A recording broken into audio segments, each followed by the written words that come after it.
கிட்டத்தட்ட 25 லட்சம் பேர் இந்த சிம் வேணாம், நான் யூஸ் பண்ற சிம் வேணாம் அப்படின்னு சொல்லிட்டு பிஎஸ்என்எல் சிம்முக்கு சேஞ்ச் ஆகுறாங்க. இன்னும் சில பேர் 2.5 லட்சம் பேர் தான் இருக்கிற சிம்ம நம்பர் மாத்தாம 2.5 லட்சம் பேர் பிஎஸ்என்எலுக்கு கன்வெர்ட் ஆகுறாங்க. பொதுவா கார்பரேட் கம்பெனில முள்ளாலதான் எடுக்கணுங்கிற மாதிரி ஒரு கவர்மெண்டோட கம்பெனியை முடக்கினது பிரைவேட் கம்பெனி அப்படின்னா, இப்ப அதே கவர்மெண்ட் கம்பெனியை காப்பாத்துறதும் பிரைவேட் கம்பெனி தான். அதுதான் ரத்தன் டாட்டாவோட என்ட்ரி ஃபார் பிஎஸ்என்எல். இப்ப பொதுவா நம்ம ஒரு பிரைவேட் கம்பெனிஸ் இருக்கு, சிம் விற்கிறாங்க அப்படின்னா, நான் உங்களுக்கு பிடிச்ச ஆஃபரை கொடுக்குறோம் அப்படின்னு சொல்லிட்டு கஸ்டமரை நம்ம பக்கம் இழுப்பாங்க, தான் பக்கம் இழுப்பாங்க. ஆனா இங்க மக்களே சொல்றாங்க, தலைவா பிஎஸ்என்எல் நீ தலைவனா இருந்தா போதும், உனக்கு தலைவனா ஏத்துக்க ஒரு கூட்டமே இருக்கு அப்படின்னு சொல்லிட்டு ரெடியா இருக்காங்க. சோ இத பத்தி தான் ஓவரலா பார்க்க போறோம். பிஎஸ்என்எலோட கம்பேக் அதை பத்தி நம்ம பார்க்க போறோம். Welcome back to the Louis சேட்டைகள். இந்த வீடியோ பிடிச்சிருந்துச்சு அப்படின்னா லைக் பண்ணுங்க, ஷேர் பண்ணுங்க அண்ட் சப்ஸ்கிரைப் பண்ணுங்க. நான் ஜோயலஸ் ஆண்டனி.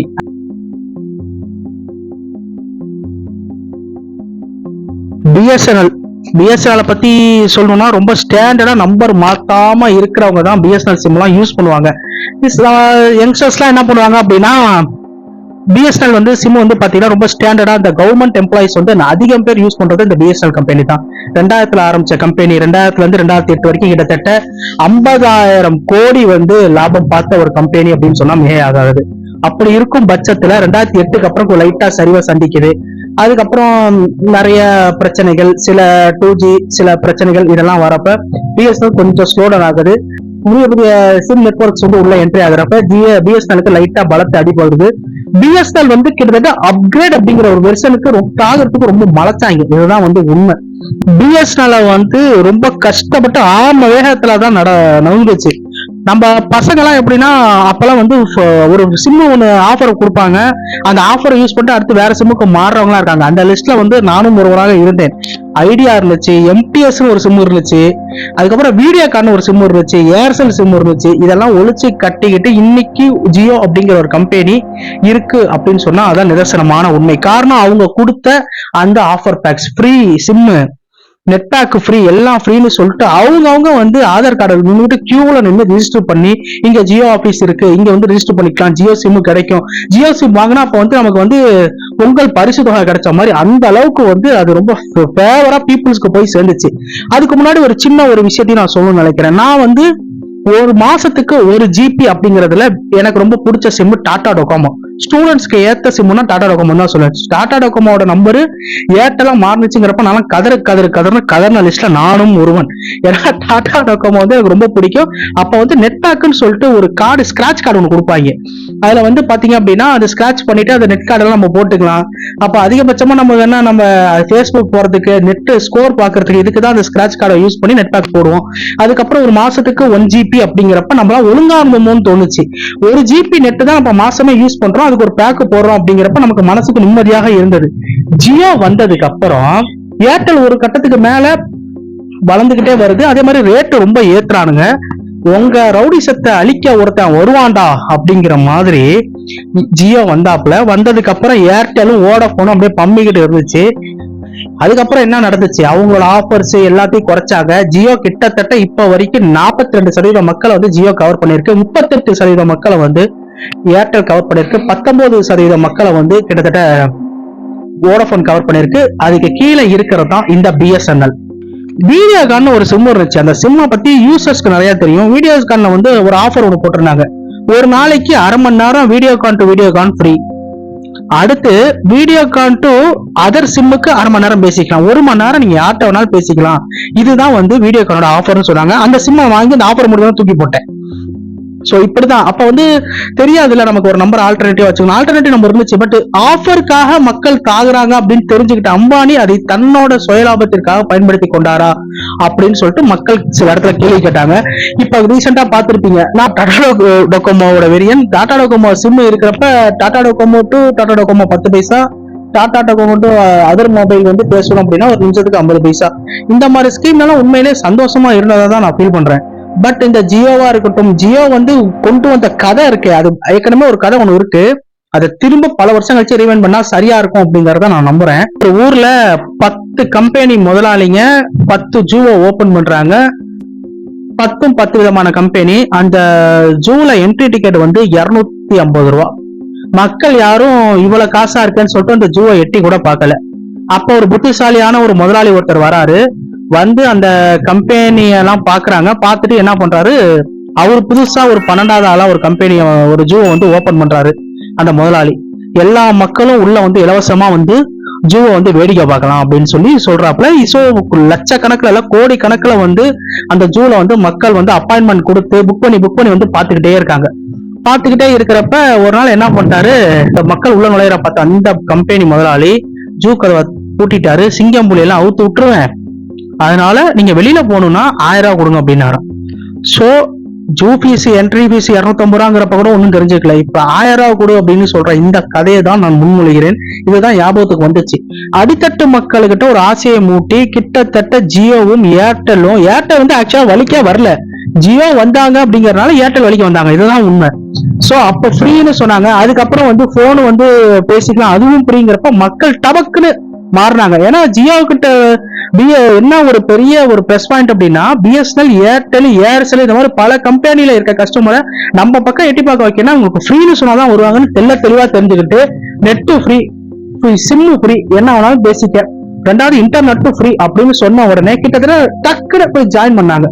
இன்னைக்கு அதே பிரச்சனை ஜியோவுக்கு அந்த பிளஸ் பாயிண்டே இன்னைக்கு மைனஸ் பாயிண்டா மாறவும் தான் அம்பானி வீட்டு கல்யாணத்துக்கு மொய் வைக்க நாங்க என்ன இதுவா அப்படின்னு சொல்லிட்டு மக்கள் என்ன பண்ணிட்டாங்க, பக்காவா பிஎஸ்என்எல் பக்கம் தாவி இருக்காங்கிறத நிதர்சனமான ஒண்ணு.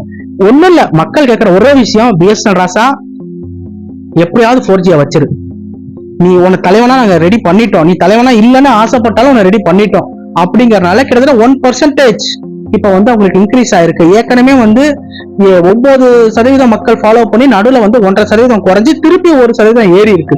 சோ பிஎஸ்என்எலுக்கு இதை விட ஒரு கம்பேக் கொடுக்க ஒரு சந்தர்ப்பம் கிடைக்காது. தயவுசெய்து பயன்படுத்திக் கொள்ளுங்கள். ஏன்னா 1,00,000 டவர் வந்து நீங்க ஆகஸ்ட் மாசத்துக்குள்ள வந்து இம்ப்ளிமெண்ட் பண்ணணும் அப்படின்னு சொல்லி நீங்க ஒரு தகவல் வந்து ஒண்ணு வெளியாகிட்டு இருக்கு. சென்னை, காஞ்சிபுரம், திருவள்ளூர்ல வந்து கிட்டத்தட்ட 2000 டவர் வந்து இன்சர்ட் பண்றதா பிளான் போயிட்டு இருக்கு. 4G டவர் ரத்தன் டாட்டாவோட டிசிஎஸ் கம்பெனி கிட்டத்தட்ட கவர்மெண்ட் செக்டருக்கு ஹெல்ப் பண்ற ஒரு கம்பெனி, ரயில்வே ஸ்டேஷனா இருக்கட்டும், இந்த மாதிரி நிறைய விஷயத்துக்கு ஹெல்ப் பண்ற கம்பெனி. சோ ஒரு கார்பரேட் அட்டூழியத்தை ஒழிக்க இன்னொரு கார்பரேட் வந்து ஜாயின் பண்ணாதான் சரி வரும் அப்படிங்கிற மாதிரி ரத்தன் டாட்டா இன்று மிகப்பெரிய ஒரு இன்ஸ்பிரேஷனாக பாமர மக்களுக்கு ஒரு நல்ல செய்தி கொண்டு வரும் தூதுவராக இருக்கிறார் என்று சொன்னால் மிக ஆகாது. ஏன்னா ஜியோவோட ஒரு இன்னொரு தலைவை என்ன அப்படின்னா, அப்ப 40 ரூபாய்க்கு ரீசார்ஜ், 50 ரூபாய்க்கு ரீசார்ஜ், ஒரு பட்டன் போன்ல ஒரு சிம்காரங்க ஒரு நம்மள மாதிரி நெட் யூஸ் பண்றவங்க இல்லாம ஒரு டாட்டா பாட்டி கிராமத்துல இருக்கவங்க போன் பேசினா போதும்னு நினைக்கிறவங்க 40 ரூபா, 50 ரூபா, 30 ரூபாய்க்கு ரீசார்ஜ் பண்ணிட்டு பேசாம இருப்பாங்க. இன்னைக்கு அவங்களே வந்து 199 ரூபாய்க்கு ரீசார்ஜ் பண்ணாதான் அந்த சிம்மு ஒன்றை இருக்கும், இந்த போன் நீங்க பயன்படுத்த முடியும்னு சொன்னா என்ன பண்ணுவாங்க, அப்படியே பிஎஸ்என்எல் எடுத்துவாங்க. ஒரு வருஷத்துக்கு இவ்வளவு பண்ணா போதும் அப்படிங்கிறப்ப 1200 ரூபா வந்து பிஎஸ்என்எல் வந்து மக்களுக்கு குறைக்கிறது. சோ அப்ப எல்லாரும் கண்டிப்பா அங்கதான் போவாங்க. சோ பாமர மக்கள் அவங்க வந்து பிஎஸ்என்எல் பக்கம் தாராளமாக தாவாங்கல, எந்த சந்தேகமே இல்லை. இப்போ 4G கொடுத்து 5G கொடுத்துட்டாங்கன்னா அங்க செக், ஜியோவுக்கும் இவங்களுக்கும் செக். சோ ஜியோ வந்து இந்த மாதிரி விஷயங்களை குறைக்கிறதுக்கு எனக்கு தெரிஞ்ச ஒரு மேபி திருப்பியும் வந்து மக்களை கொண்டு வரதுக்கு என்ன பிளான் அப்படிங்கறத கண்டிப்பா அம்பானி அவர்களின் மூளை வந்து அவங்களோட டீமும் வந்து கண்டிப்பா வந்து யோசிக்கும்.